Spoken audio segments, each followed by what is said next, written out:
The Women of Ill Repute, with your hosts, Wendy Mesley and Maureen Holloway. I don't love housework. Yeah, I don't know. I don't love it either.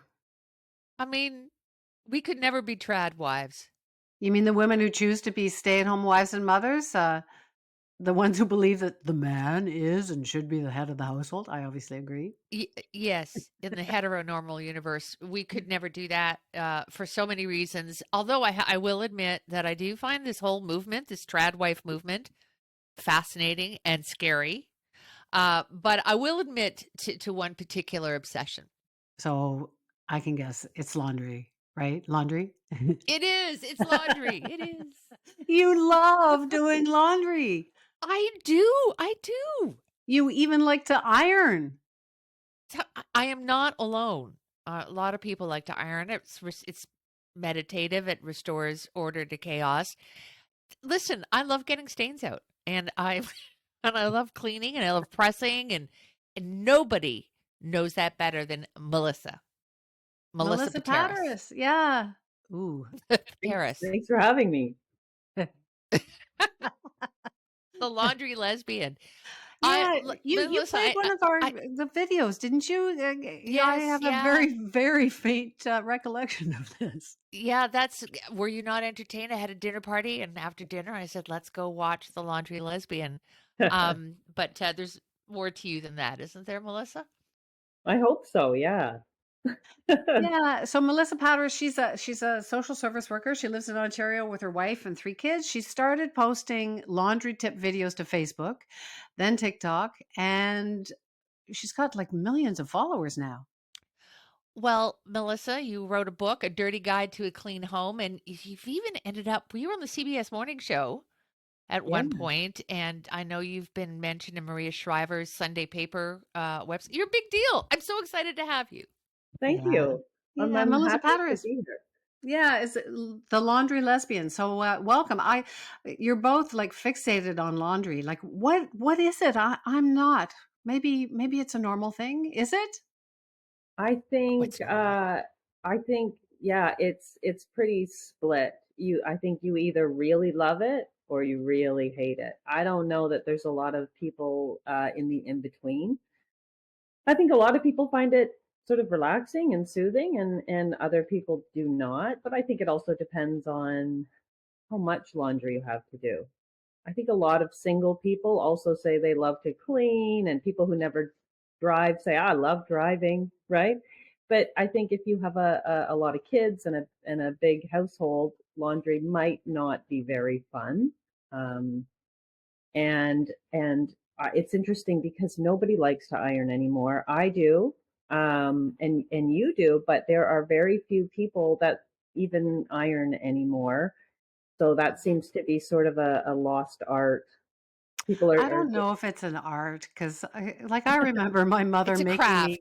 It's a craft. She made me iron dishcloths and pillowcases that, like a minute later, were creased. All I remember about ironing is, like, my mother had us iron dishcloths for a while, and then we completely stopped. And pillowcases, but there are people that actually matters to.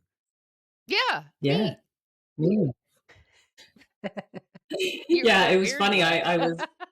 I was just ironing my son's pillowcases last week, but yeah, people aren't doing that anymore. And I think it's a matter of feeling like they just don't have the time, bandwidth for that. So it's steamers, it's just living with wrinkles, it's buying anti-wrinkle fabric. People just don't want to iron anymore. When did this start for you? Were you a tidy little girl? Yeah, I think it was, when I was little, and I did spend a lot of time with my grandmother who was very regimented in cleaning. I mean, she had a very, specific day for each task. So it was like everybody knew that whatever, Tuesdays was floors, and, she did something every single day. And I just was sort of in awe of her because she was super handy, but she would make her own stuff. She would never waste anything. She would be my grandfather's underwear were always her duster or his undershirts, and she just didn't waste anything. And she had a really clean house, but it wasn't like you couldn't touch anything or move anywhere. It was just always clean, always tidy. And I loved it. And it's funny because my sisters are not like me at all. And we all spent time with my grandmother, and they just didn't pick it up like I did. I loved it. I loved doing laundry with her. She used to have a wringer. So, I used to be at the other side, catching the flattened things coming out. And I thought that was great. I loved spending time with her and watching what she did, and I picked it up. So I want to ask you if I've got so many. I want to ask you some practical stuff. I'm going to save that for later. But you're known as the laundry lesbian, so I think it was interesting that you've incorporated your sexuality into your message. So how did that come about? I mean, it's really nobody's business, but you're political about it, and not sharply, but humorously, and you make it clear that you are, a lesbian. Yeah, I mean, because when I first started doing stuff online, you get mixed comments, and it was the people watching that sort of branded me the laundry lesbian, because it's not like I was shy about it. I didn't necessarily even talk about it until people started to say it, and it's like, yeah. And I also think because of how I look, people are a bit surprised because they are sort of thinking that I should be just doing DIY. I should be talking about tools. And why does a person that looks like this do laundry? So I think that they're sort of expecting, Bob Vila, and then they're getting a little bit of Martha Stewart, and they're a bit confused as to what's going on. And I think at the beginning of TikTok and social media, I was just like, it doesn't matter, like anybody can do this. And I wasn't trying to be this laundry and cleaning guru. I just didn't realize how many people struggle with it. I didn't realize how many people didn't know how to do laundry or didn't know how to clean or what cleaning products to buy. So that's really where it came from, was just what people wanted to know. So I tell them. Yeah, so it all started during COVID, I think, right? You did a spoof video about which it was hilarious because it was true.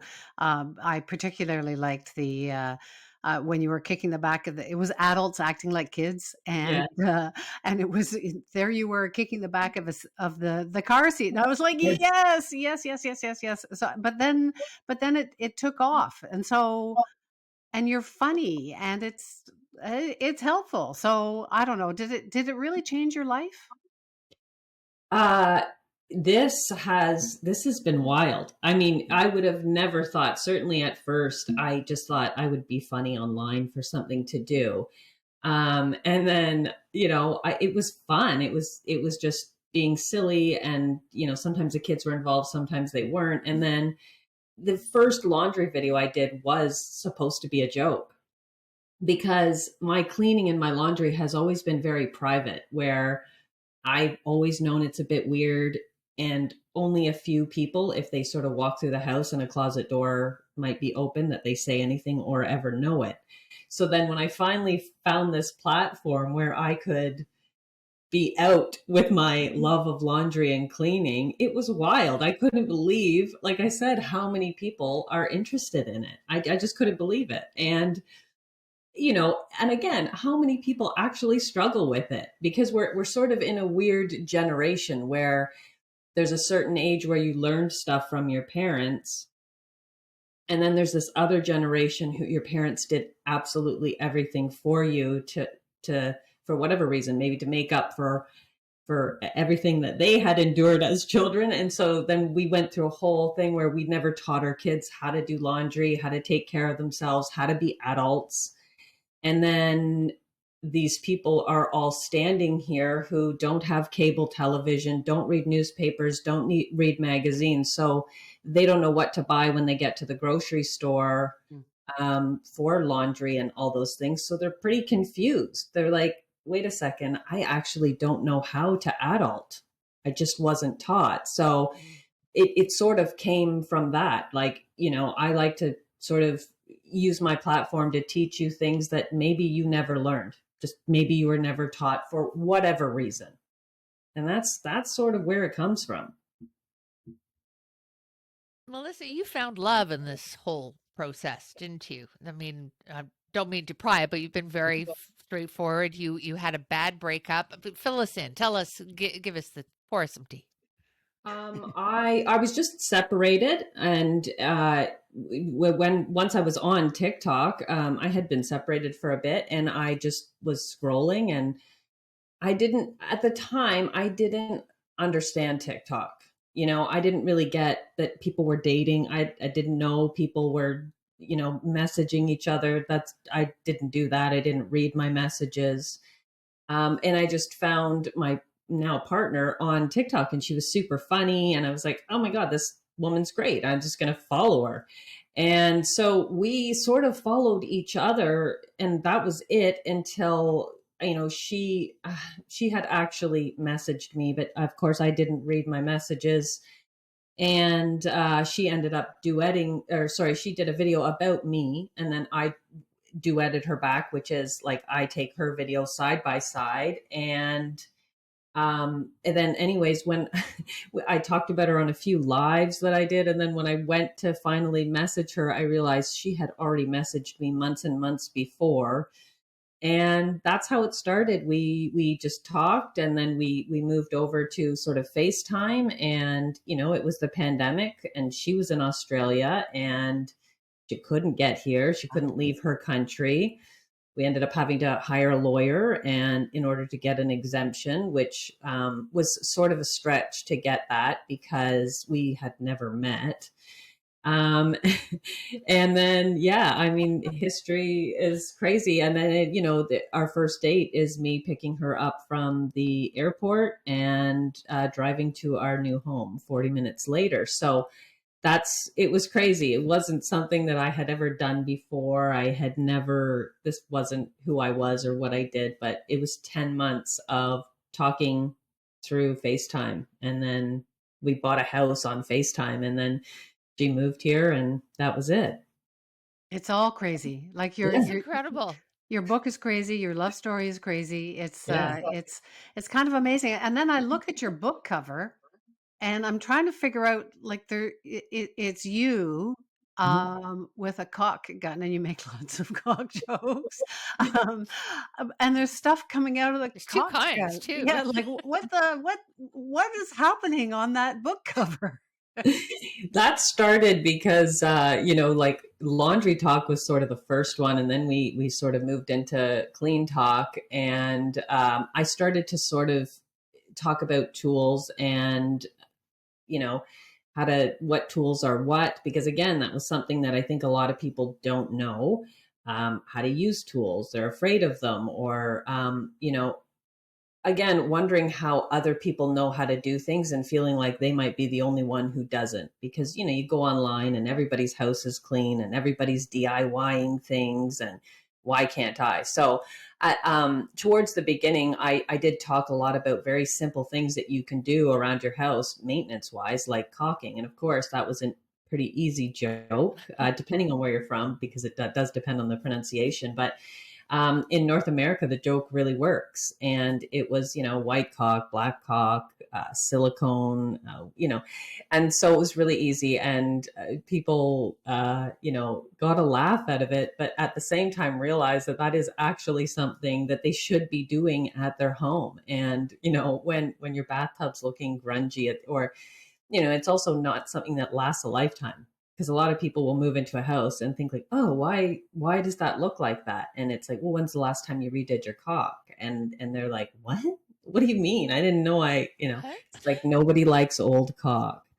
And then sort of that's how the jokes kind of came out. So, I did a lot of that. And again, it was sort of to try to make housework fun. That's why I talk a lot about balls. Yeah, hairy balls. You don't like hairy balls. You don't want hairy balls. Yeah. Dryer balls. We're talking about dryer balls. Yeah, we're dryer balls. Yeah. And it's like, and then there's blue balls and that sort of thing. So it was just a way to sort of, have fun with sort of and it's the same thing with folding. Because a lot of people don't think of folding as, a fun activity. It's a chore. It's horrible. And it's like, the whole time I'm folding, I'm thinking, oh, now I have to put it away. So, I would fold to music and stuff just to sort of make fun of it. And, also to teach people different ways of folding rather than just the standard, what you've always done. Did you follow Marie Kondo at all? No, not really. I mean, I knew who she was, and I didn't know a lot about her actually until people started writing it in the comments is when I really started to sort of watch her more, which is interesting. So a lot of her folding techniques are different than mine because hers have to sort of stand on their own and that sort of thing, whereas mine are more, functional and changing up the folds for whatever space you have. So there isn't like one jean fold. Because I have a jean fold and that might not work for you because you only have blue jeans and you only know the difference between your jeans because of the pockets. So for you, I'd show you a pocket out fold.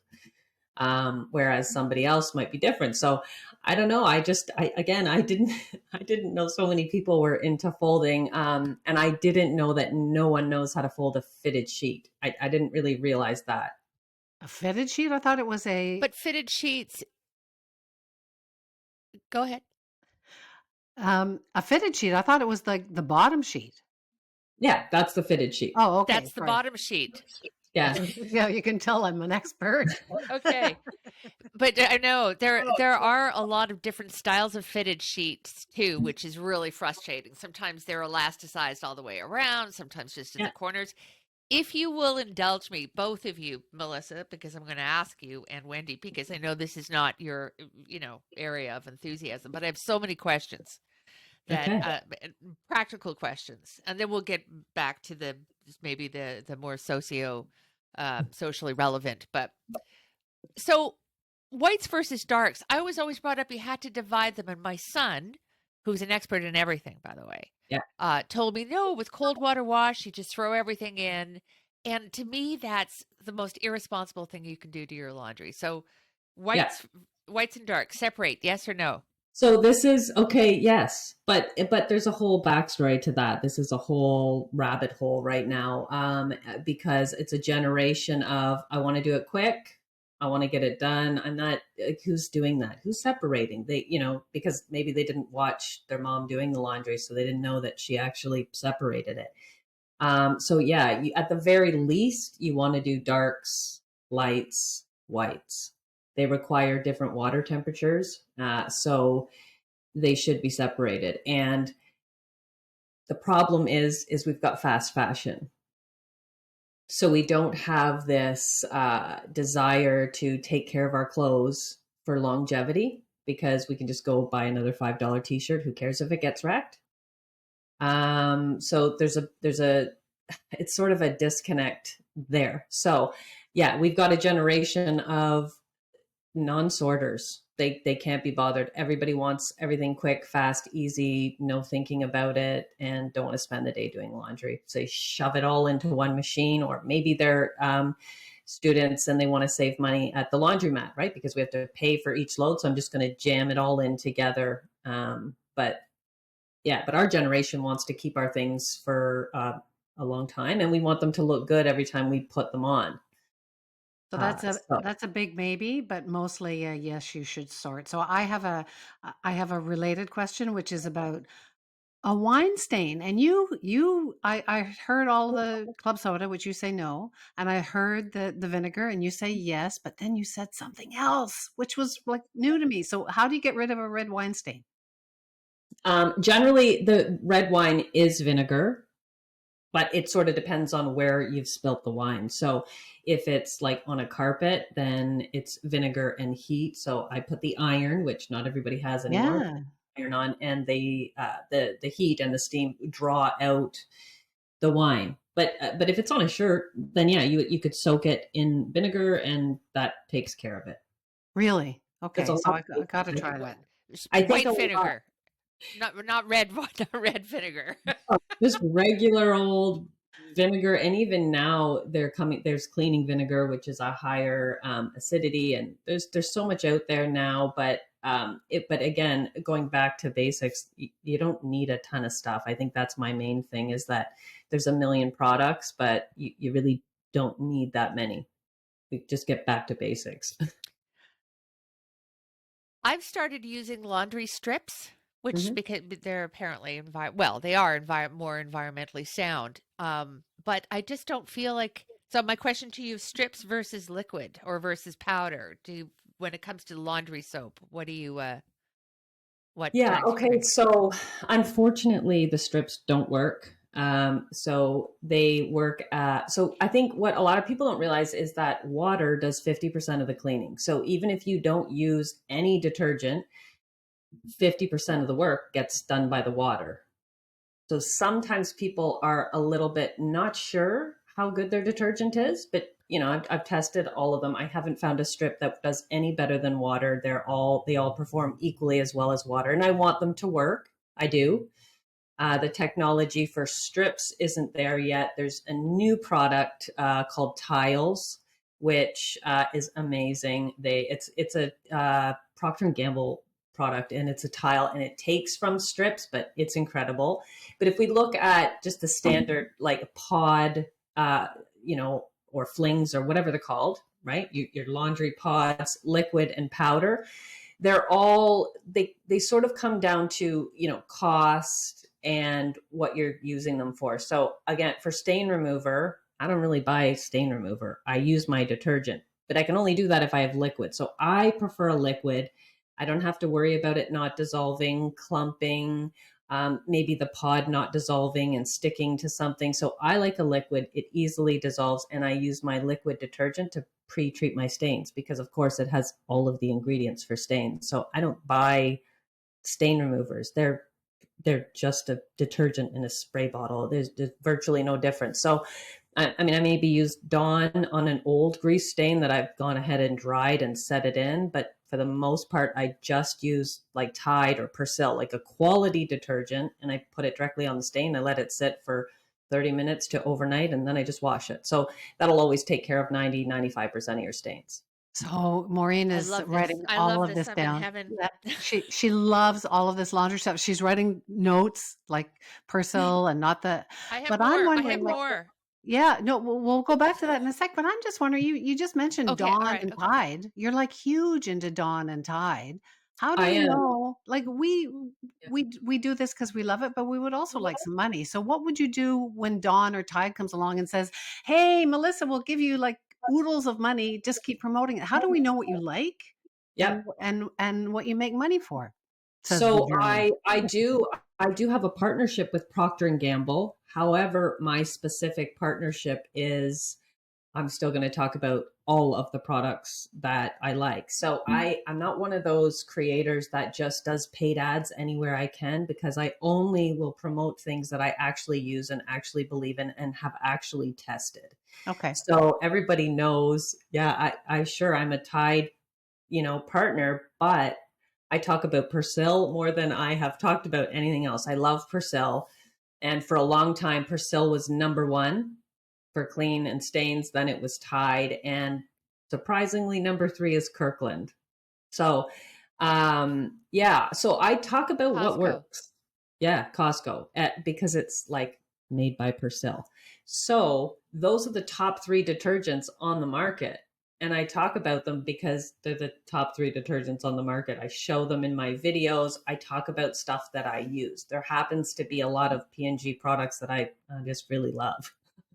Okay, go ahead, Mo. I think you had questions about laundry, maybe. I'm trying to eliminate them. This is what has more to do with municipal politics, believe it or not. But clotheslines, which Yeah, were a staple of our grandmothers, are no longer allowed in most neighborhoods.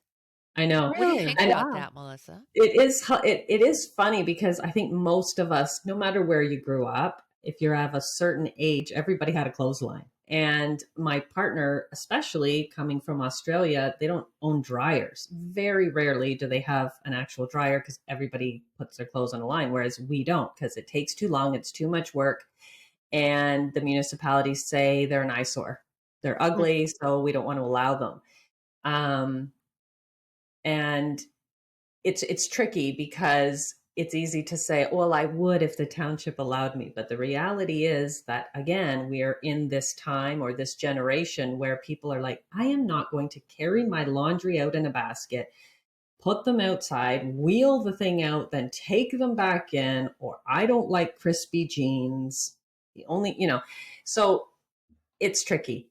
I love sheets on the line. I think there's nothing smells better but people are forgetting about that. There aren't a lot of people who know what that outside smell is, Can I ask some more? I know I could do a 2-hour special with Melissa.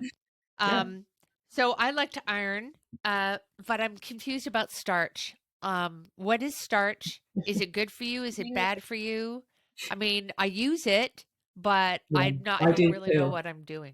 I do too, but my friend is one of my really good friends. He runs a very bougie dry cleaner in New York City, and him and I differ on this. He always teases me. I'll send him a picture of me ironing, and then he always responds like, "Oh, you're at it again, Grandma." Because starch is sort of this, I like the look and the feel of starch.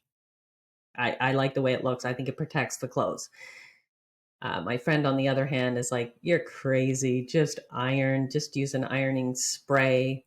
But I like the stiffness of starch. So I think it comes down to personal preference. I like all of those things, but I'm it's not curious. bad for you, is it? No. And it's not. There is a split, right? Some people say that the starch isn't great for your clothes, but listen, we've been using starch for hundreds and hundreds of years. It's in terms of the longevity of an article of clothing, it's fine. If you want a crisp, pressed look, then I always recommend starch. I use double starch. What's the stupidest thing you've ever heard? Like, you were talking earlier about folding jeans with pockets, without pockets, whatever. But there was this thing about put jeans in the freezer, and that's I would never do that. There's no room in my freezer for any jeans. That was sort of why? All of this kind of stems. It's a bit of like a greenwashing background. It's kind of tricky because the CEO of Levi's said that he hadn't washed his jeans in 10 years. And so it was just this environmental, you don't need to wash your jeans. And the reality is they still touch your legs. They still touch the subway and the bus and the seat and the chair and everything in the environment. And no, you don't need to wash your jeans as often as your underwear, but you do need to wash them. And nothing happens in the freezer. Nothing happens. It makes them cold, and it makes them nothing. Nothing is happening. It's not killing anything. They've still got dirt and they still got germs on them. But that was just a thing that came out of the Levi's thing. Then Tommy Hilfiger picked it up, and all these big brands were sort of competing for how dirty your jeans can be, which was so bizarre.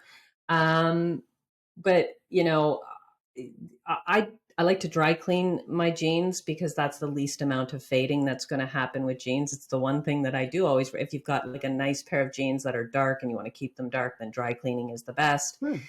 But I think that people don't understand water temperature and what water temperature does because of our history, because of our detergents, and because the way, if we were taught how to do laundry, it was like, boil it. It's the only way to get it clean, where and the detergents didn't work in cold water, right? So now we use cold water, but then it gets a bit confusing because people think warm water gets it cleaner, but warm water is the leading cause of fading. So you should always be washing in cold unless you're doing whites. But, people don't know that. They didn't learn it, or it doesn't make sense because, your grandmother's in the background saying, boil the water, boil the water. Not my grandmother. You obviously never met my grandmother.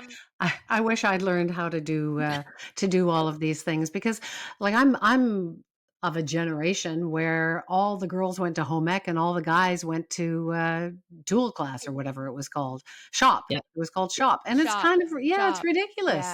And both of these things, like, I hope that you manage to make anymore. popular again.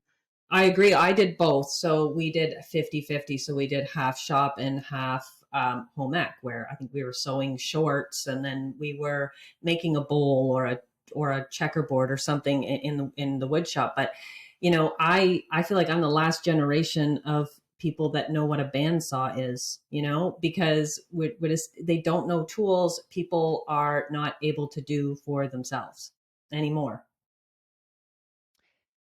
This is so this brings us back to where we kind of started. So when we were getting ready to interview you, Melissa, I was actually listening to a podcast about trad wives, which is how I went down that rabbit hole. And it doesn't apply to any of us, that's for sure. But there are a lot of young women, say in their 20s, who are reacting to the way that we're different generations, but we were all sort of brought up with the idea that, being a girl boss is what you want to be. You want to have a home, but you want to be successful and financially independent. And now there's not a generation, but a number of young women who are eschewing that and saying, I choose to be a stay-at-home traditional wife and will defer to my husband, who's the breadwinner.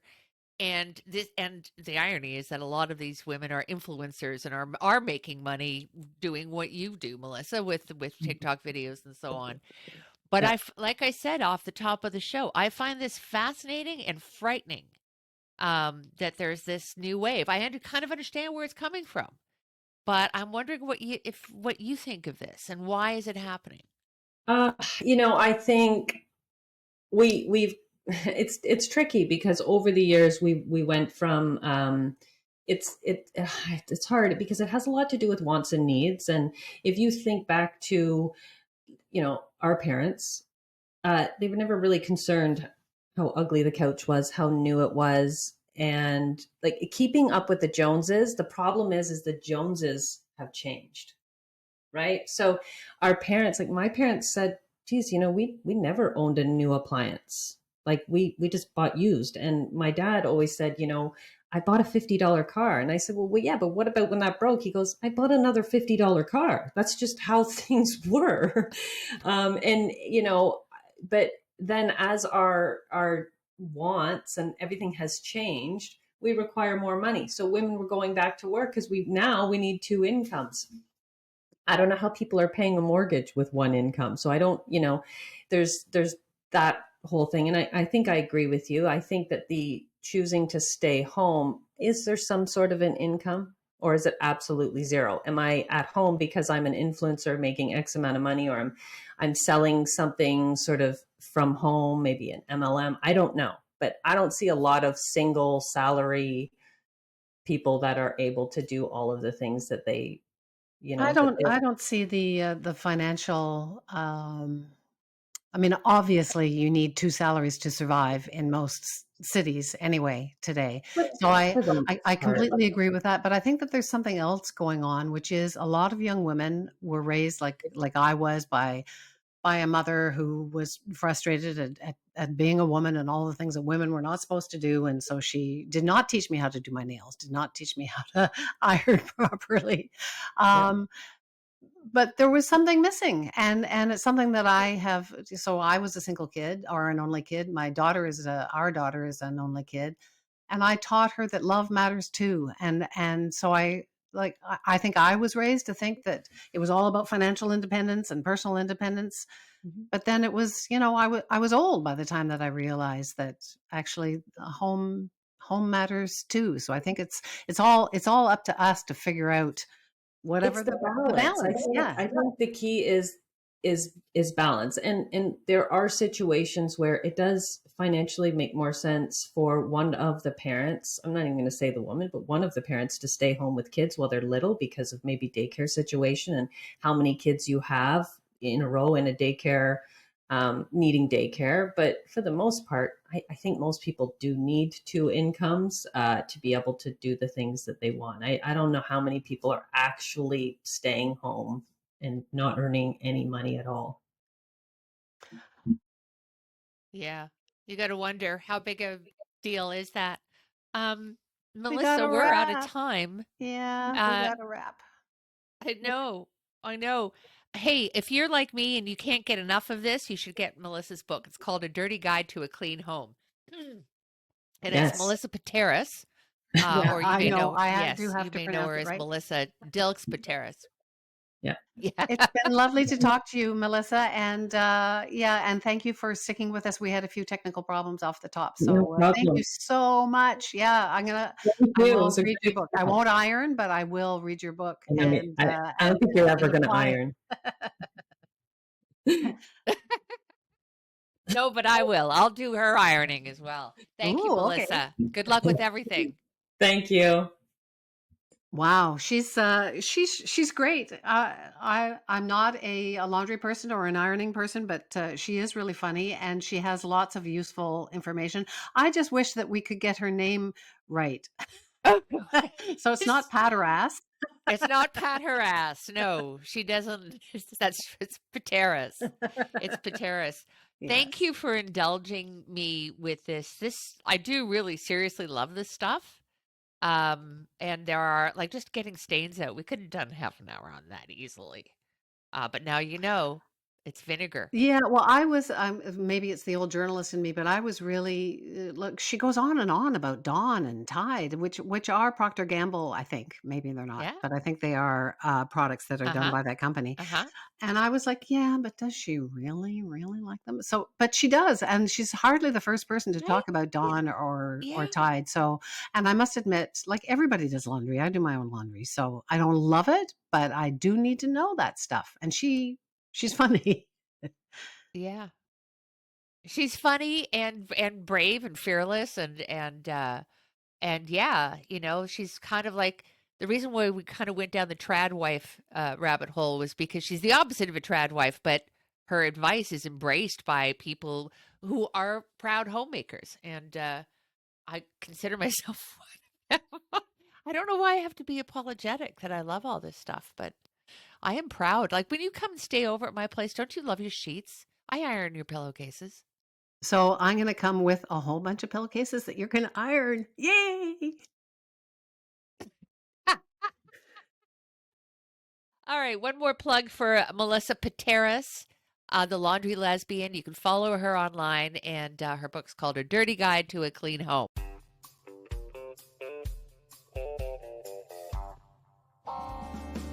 Women of Ill Repute was written and produced by Maureen Holloway and Wendy Mesley, with the help from the team at the Sound Off Media Company, and producer Yet Belgraver.